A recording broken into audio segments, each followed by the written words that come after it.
सहना ववतु सहनौ भुनक्तु सह वीर्यं करवावहै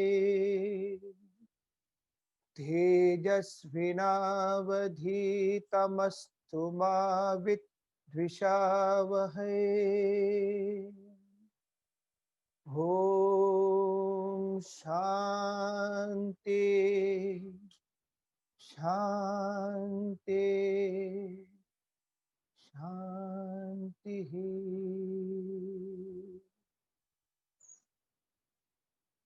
Om, may He protect us both. May we both enjoy together. May we both exert together. May our studies become brilliant.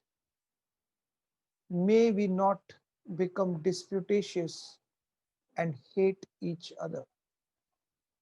Om, peace, peace, peace.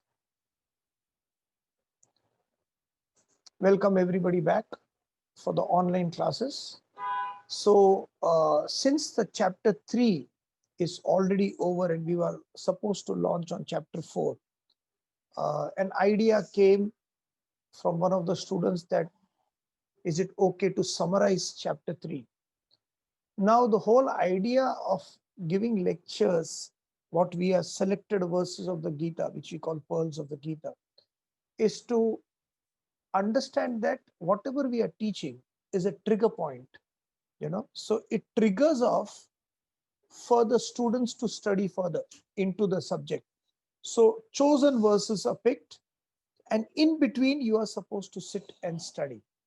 But we'll do the summary anyway for a simple reason that chapter 3 was very vast and it has got a lot of concepts. So it will be good to summarize the whole thing. Even summarize the whole thing in one lecture, I have no idea how much justice we are going to do, but we'll give it a try. So if I am speaking and matter flows a little faster than usual, you may feel that sir is going very fast. Possible, it's possible. But then you understand that we are revising the whole thing. And any doubts, you are more than enough to just give a call or message and it will be addressed, right? So chapter 3, we'll start the summary now. Chapter 3 starts with the question of Arjuna. What happened in chapter 2 was Krishna said in one of the verses, I think so, it was 48th or 49th, I'm not sure, of chapter 2. He said that knowledge is greater than wisdom. Therefore, pursue knowledge, O Arjuna. And then after that, Sthita Prajna started from verse 54 to 72. Now, Arjuna is starting the class, chapter 3, with this question. O Krishna, if you are saying knowledge is greater than action, then why are you instigating me or prompting me towards the direction of doing an action? Because I want to gain knowledge. I want to go ahead and gain more knowledge. Then why are you telling me? And it's not that you are confusing me, but I am getting confused. So ekavanta, just one statement, just say which one is bigger, which one is better. Is knowledge better or action better? If both of them, one of them, if knowledge is better, I will pursue knowledge. If action is better, I'll pursue action. As simple as that. Just be straightforward and say it as simple as you can. Now, the problem is any question asked by anybody, however simple it is, it's very difficult for the teacher to address only that, because each and every question has got layers of the same personality you has asked. So the question is always addressed to the questionnaire, not the question. So Krishna starts talking. He says that lokesmin dvividha nishta prukta maya nagha. He says jnana yogena sankhyanam karma yogena. Says there are two paths, twofold path in this journey of yoga. Oh Arjuna, twofold. The first part is for the karmis, simple yoga, karma yoga. The second part is the jnana yoga for the sankhyas, for the contemplative. So a person who's got rid of a lot of vasanas, desires, they have become more and more contemplative. Contemplative means they start questioning about the purpose of life itself. What am I doing here? What is the purpose? Right, left, and center people are going off, dying, getting sick. Yet I am what I am, and you are what you are. There has to be some purpose in our life. What is the purpose? Finding out. So that finding out, getting into the inquiry mode is contemplation. Majority of people have not reached the state. For them, it's karma. He leaves it at that. But knowing Arjuna, knowing his gunas, that he is basically a warrior, a kshatriya, therefore a lot of rajas, he says, but, O Arjuna, I think karma is better. Because there is, so when he's saying karma is better, don't take it into saying that, okay, karma is better, therefore do karma. Not for everybody. A person who's gone through karma and reached a state of contemplation, for them, they don't need to do karma. But that's a very, very advanced stage. So what is the acid test? Acid test is do karma, see whether you are getting agitated. If you are not getting agitated while doing X amount of karma, you have reached a particular state of contemplation. Otherwise, you will think that you are in a state of contemplation. I am very sattvic, sir. I don't need to do anything. And then when you're told to do any action, you get agitated. That means it is tamasic, it is not sattvic. Okay. So he says, in all this, do karma better. There is nobody in the world who can sit without action. Even the maintenance of your physical body has to be acted upon. You need to exercise every day to be healthy, to live long. That's all, nothing else. To just live a fruitful life, you need to exercise. So even the maintenance of the body needs to be exercised. Don't worry. Just take care of all the activities. Then the next question comes, what kind of activities? This question is not asked by Arjuna, but this is inferred by Krishna, Lord Krishna himself. What kind of activity should I do? Do your obligatory duties. What are your obligatory duties? As a husband, what is your obligatory duty towards your wife? Play the role perfectly. As a wife, what is your obligatory duty towards your husband? As a mother, as a father, what is your obligatory duty towards your children? As children, what is your obligatory duty towards your parents? As students, what is your obligatory duty towards the teacher? As a teacher, what is, so it goes on. Play your obligation. You know the roles perfectly. You are put in a particular situation. Play it. Coronavirus is there. It is there. It is transferable. It is transferable. So what is the obligatory duty of all the citizens everywhere in the world? Wear preventive measures, mask, a little bit of distance between you and the other person, gloves, and sanitizer or whatever it is. That's it. That's your obligation. Being a citizen. So every time you follow your obligation, nothing like it. You'll always remain happy. But sir, not to have a fight with Bhagavad Gita. Bhagavad Gita, the Lord says, so it must be true only. But I've done my duty, sir. Past 20 years, I have done my duty. I've been so good to my husband. I'm so good to my wife. I've been so good to my children. But, they are not happy. and basically, it's not that I'm not happy, but it's okay. I'm tired, sir. There is not even a thank you from anybody. Nobody even looks at me. So I just keep on slogging throughout the day, doing my so-called obligation in life. I don't want anybody to help me, sir. I really don't want to help. I'm okay. I can handle everything. But just look back, a gesture saying, oh, you are there. Just saying you are there. Okay, I have a wife. Okay, I have a husband. Just that was a little bit of appreciation, just a little bit. Is that too much to ask from your near and dear ones, where you have toiled whole years together for them? I'm doing my obligation, sir. And you just said that after doing your obligation, you'll be happy. But, sir, I'm sorry, but I really don't agree with this statement with due respect. Yes, you do your obligation, but that obligation has to be supported by one more element. And that element is yajna, sacrifice, a cooperative endeavor. What is cooperative endeavor? When I'm working as a team, I need to cooperate with the other people and they should cooperate with me for a higher cause.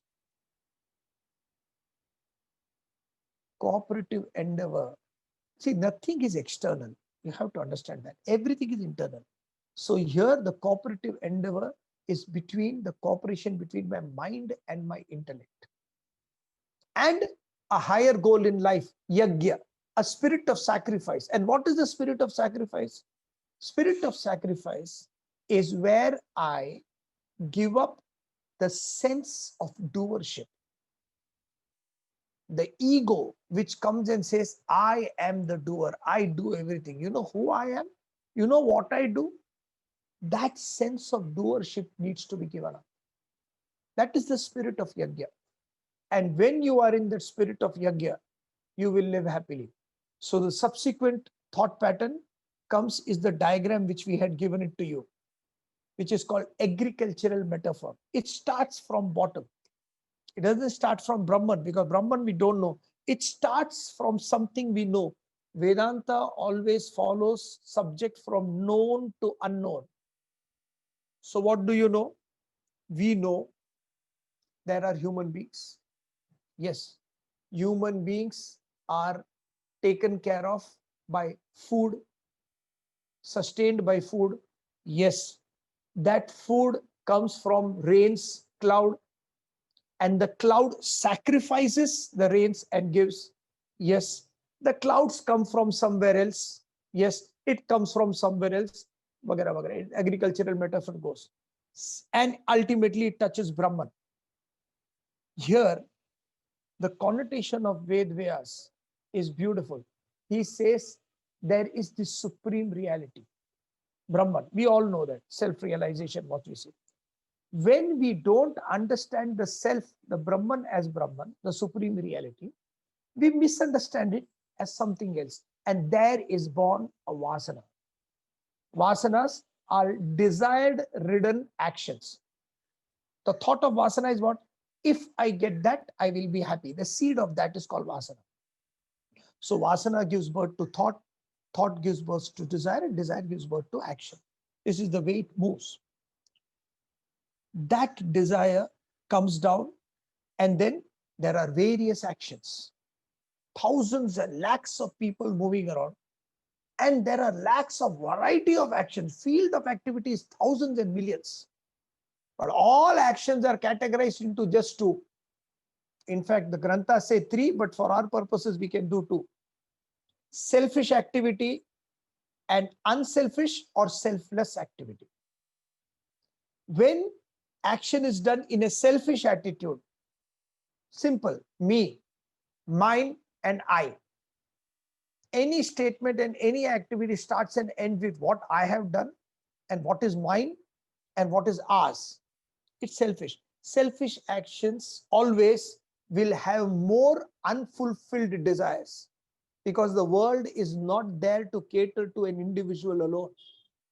So more the unfulfilled desires, more the stress, more the agitations, and totally a whole miserable life. The circle drawn around miserable life indicates it's the end of it.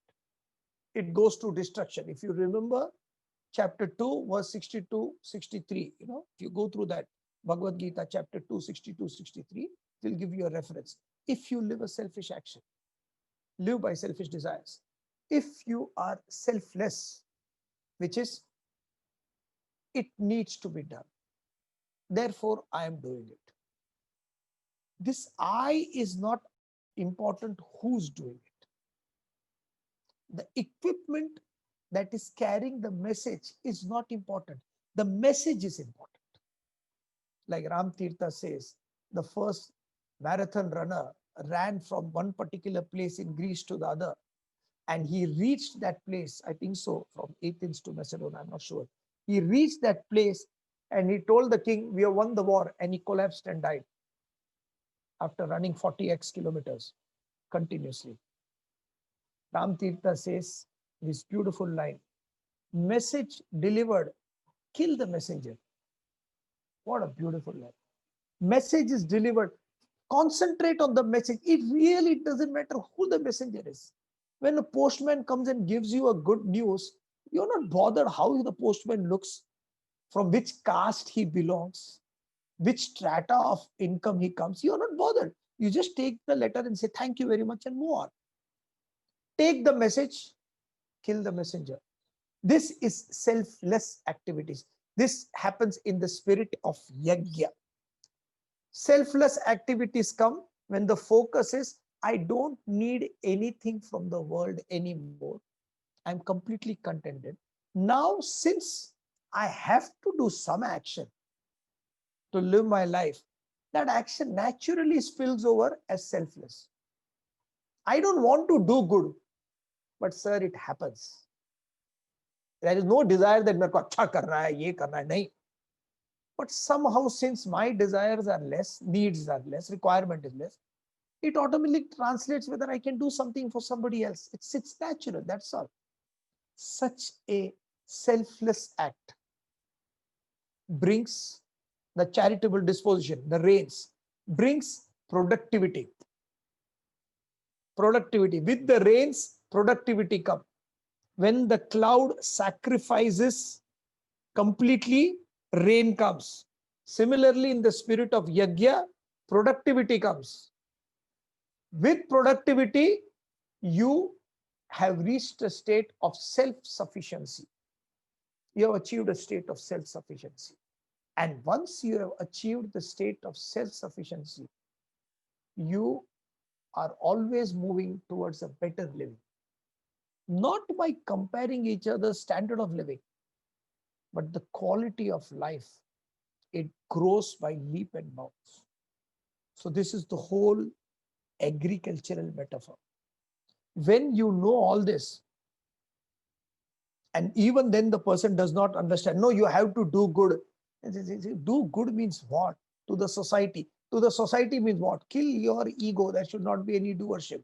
You will evolve to the highest. And then Krishna gives X amount of points of how to put your discussion through somebody.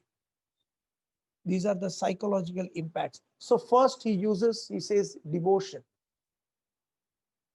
You are devoted to somebody, right? Which personality you like? Sir, children, beautifully. Sir, I like that heroine, I forgot her name, Padukone something. I like her, sir. Very good. I like Shah Rukh Khan. Yes, very good, very good, very good, very good. You know what they have gone through to achieve whatever they have achieved. But they are very good, sir. They have big houses. Yes, everybody's got big houses. All these people. But what have they gone through? Can you just ask them how many pizzas they are eating? How many burgers they are eating? How much pickle they are eating? Just ask. Last, when full week, they never exercised. What full week? 2 days. You'll never find that. You have to pay through your noses to be where all these people are. So if you want to become a Swami Ramatirtha, put the work.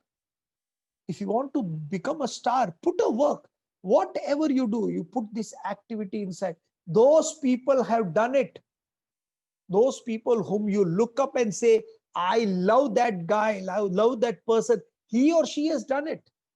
What has Bill Gates done? What has Narayan Murthy done? What are these great business people or spiritual people or men of the world? Kailash Satyarthi. Sindhu Tai Satpal, all these people, what have they done to achieve where they are? You can also do that. This is a strength of devotion. Then there is a slight persuasion. Number 2, do it not for yourself. You don't need anything. Who needs Vedanta? Do you need really Vedanta knowledge? There is no gun pointing at your head and saying, I'm going to shoot you now if you learn. Nothing. We are all comfortable in life at present. We really are not in need of such knowledge, Vedanta knowledge. But whatever we learn, whatever we implement and whatever we live by, if it can be shared to somebody, even if I know one person and I share it, out of 100 people I share, even if one person gets hooked on to how can I change my life, then that person and that person's family evolves. And that punya comes to you. So when I'm talking in one of the schools, I guess some teachers were there, 6-7 teachers. So I gave a talk. 6-7 teachers, I was giving a talk. So I told the principal, there are 7 teachers only. Can't you? Sir, you think there are 7 teachers, but each teacher is opening the laptop on that particular day and they are sitting with their whole family to listen. Each teacher multiplied by 6. See how much punya goes. You understand? That, so he says, do it for the welfare of the world. People need it. People are panicking. People are getting destroyed because of their own mind patterns. They even don't know how to control it. Poor people, they say, I don't know, sir, I'm going through this, but I don't know how to go about it. At least for that sake, Arjuna, act. And if that is also not learnt or heeded properly, then you are a leader. So many people following you, in your Facebook, 100 people, 200 people, they are watching you. Thumbs up, thumbs down, and all these things are going on. There are people, even when they are giving thumbs down, they are seeing. And then only they are giving thumbs. That means they are listening. All these people, and you are a leader. How can you afford a leader to just fall down? Your caliber is something great. So he's tickling his vanity, third. And then he gives a personal angle. Arjuna, forget about action. I am also acting, no? Act with me. This happens usually when you go to somebody's house and the other person says, sir, why don't you have a little bit of coffee or tea or whatever drink? So yeah, stick to coffee. Whatever, why don't you have coffee? No, I don't have coffee. I just had. Thank you very much. Sir, I'm having one, no? And they say, you are having one, then I will have. This is personal anger. I am acting. Arjuna was more intelligent. He would say, okay, you are acting, you act. I don't want to act. But Arjuna was not in that condition. I am acting. Personal angle. What's your problem? And then he puts fear into that. He says that if you don't act, you know what will happen? What will Duryodhana think? Duryodhana and Dushasan, they are sitting there and they're all watching you, sitting and crying like a baby in between the battlefield. And what they must be thinking.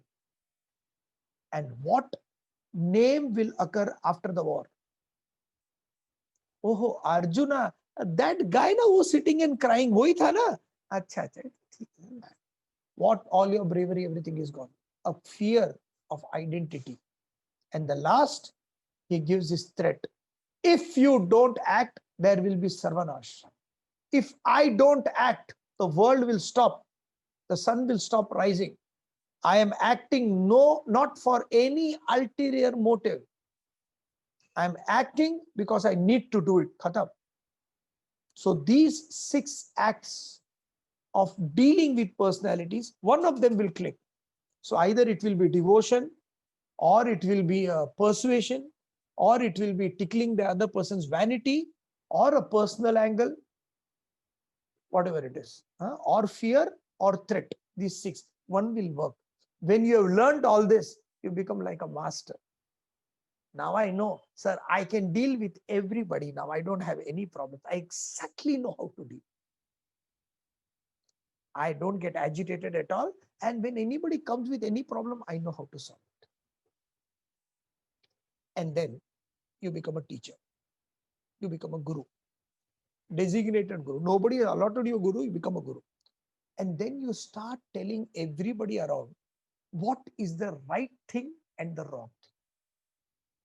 This is the right way to drink something. This is the right thing to eat. This is the right way to think. This is the right way to wear. This is what you should do, you should not do. You should do, you should not do. The whole Vedanta depends on you are not supposed to tell anybody what to do except yourself. And here we start preaching others what to do and what not to do. Therefore, the subsequent verse which comes is, don't unsettle the minds of the ignorant. When somebody is doing something, even if they are wrong, don't go and start teaching them. Why are you going to the temple? You're not supposed to go to the temple because God is sitting in us. You don't know that? Okay, sit down. You start teaching. Don't unsettle the minds of ignorant people. Whatever, however they are living, let them live. If they really need the knowledge, they will come to you. They will come. And when they will come when you render your actions attractive. You do all actions as much with beauty as you can, with that much grace, that much enthusiasm, people will come to you. You don't worry about, I want to go and help. Nobody wants your help. If anybody requires help, they will come. Long time, one guru was there and he wanted to come down to the world to teach everybody. And his teacher, Tapovan Maharaj, he said that, why are you going? No, I want to teach everybody about Vedanta. He says, you came no to learn. Others who need will come. You don't need to go. I had asked this to our teacher, Swamiji. He said, this Swamiji, how to give knowledge to others? How to talk, because they will get bored. The more you talk, they'll get bored. So how to stop that monotony?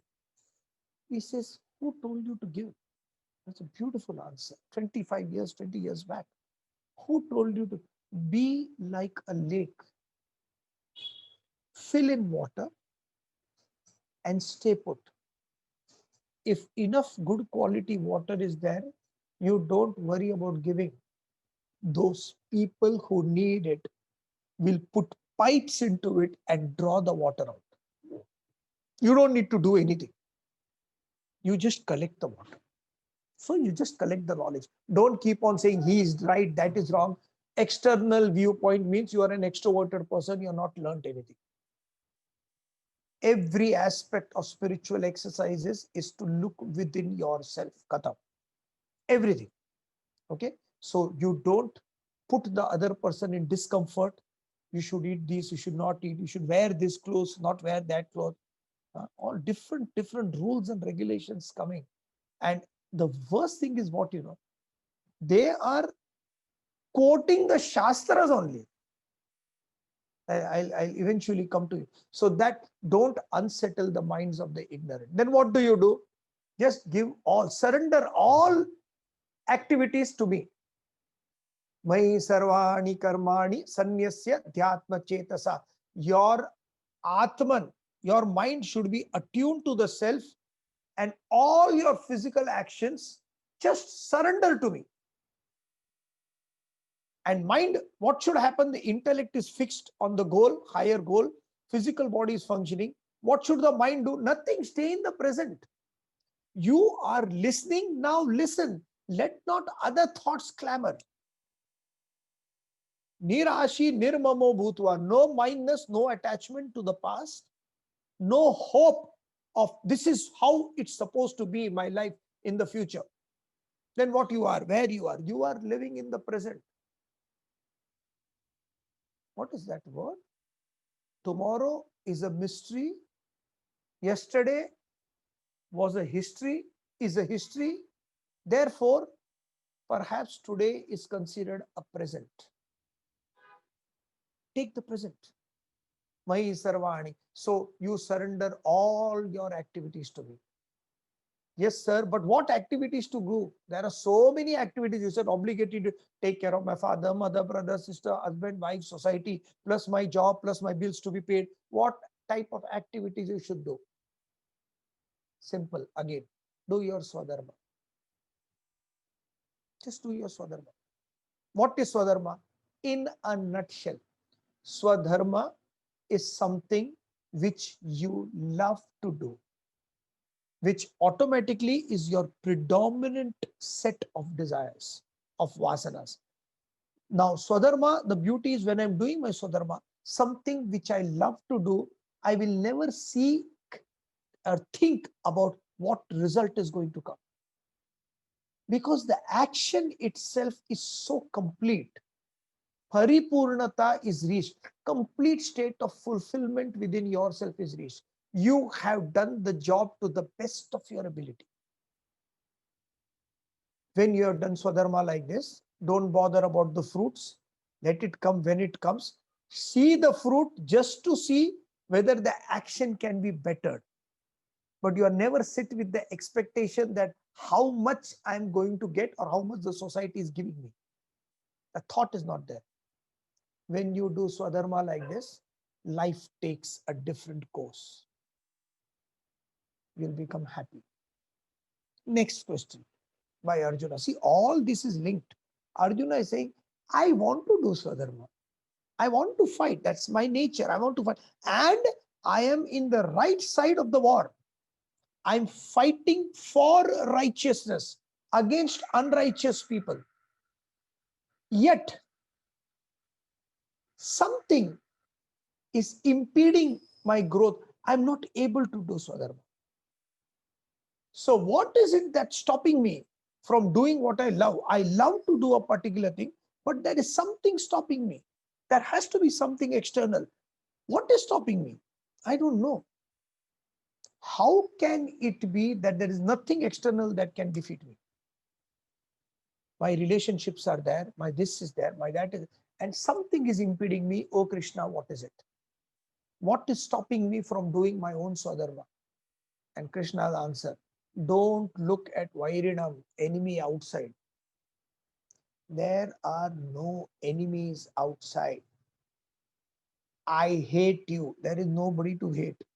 I love you. There is nobody to love. There is nothing outside. He says it's your own desire. Kama esha, krodha esha. It is your own desire. It is your own anger that has become an impediment in your growth. What's the desire? The desire is you want to live a beautiful attitude of standard of life needs to be improved.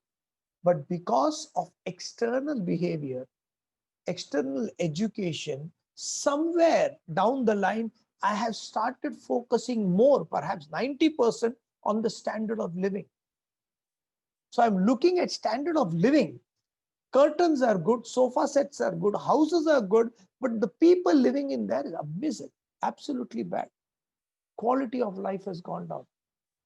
It is your own desires. There is no other impediment in anybody's life. So when it is your own desire within, Kama, Esha, Krodha, from where the desire has come, start. When you open your eyes, you see a particular object, you see a particular being, and when you are seeing that object or being, suddenly the desires come up. You have no idea from where the desires come up. It comes from the mind. It comes from the intellect. Mind is the thing that reacts to it. Intellect is that creates the desire that if I get that, I will be happy. That decision is made by the intellect. Somewhere down the line, it's my own personality that has become an impediment. So where the war is? The great war of Kurukshetra of the Mahabharata is here. 100 Kauravas, including Duryodhana, Dushasana, and everybody, and 5 Pandavas, the 5 positive thoughts and 100 negative thoughts inside me only. Inside me only, there is a Dhritarashtra who closes his eyes and says, I can't see, I'm sorry.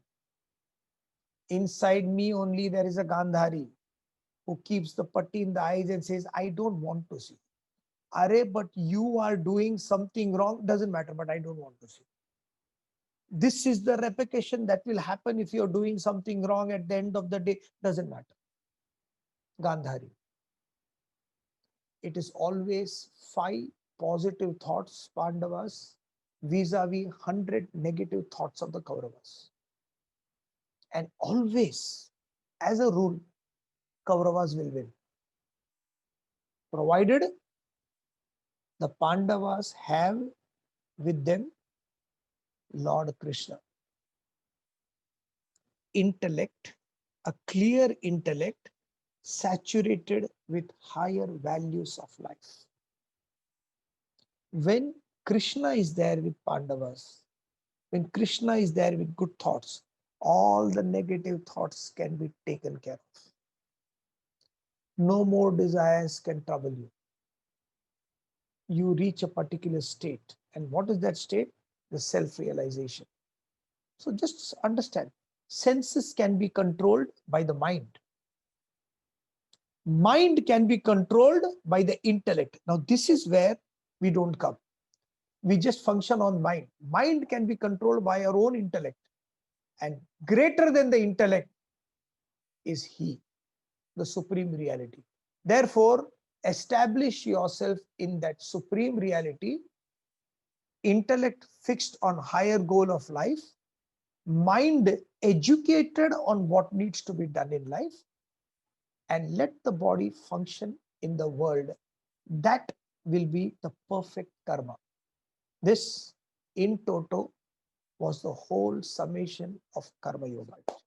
Once you understand this, once you understand chapter 3, how to do karma properly, I give you a guarantee there won't be any problems which you ever go through. Seriously. This is not me speaking, this is Lord Krishna speaking. So have some weightage to those words. Thank you.